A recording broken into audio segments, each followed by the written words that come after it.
អប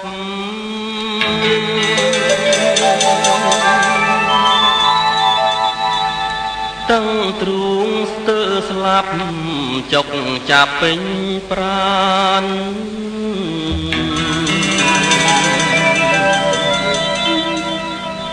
ព្រាត់ប្រាំងមេដាបៃតាក្សត្រស្គមចាក់ចោលវិមានខានបានរស់នៅទៀតហើយត្រាច់ចោ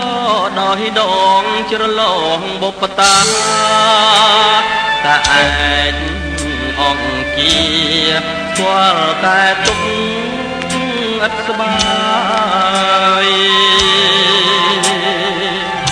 យកស្មៅជាព្រំថ្មភ្នំ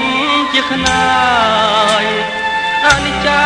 ភេទច្រាអើយធ្លាប់ជាកាយស្រីស្នំឆ្វេងស្ដាំឥឡូវរស់នៅនឹងសត្វដេរឆានជំនួស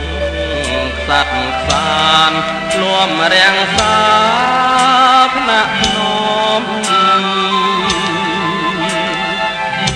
នឹកឡើងឈឺផ្សាចាំងតបក្រៀមក្រមតាមសັບសូសັບយំជួងស្នូរងំដនត្រេកំដអោភេច្រាธิดาវិមានមាសអើយកើតមកហើយទទួលវាសនាមិនល្អយំហើយហំត្រដោឆ្លងជ្រុងថ្មត្រាច់ចោគ្មានទីដើរអភេច្រាธิดาវិមានមាសអើយអភេច្រាธิดาវិមាន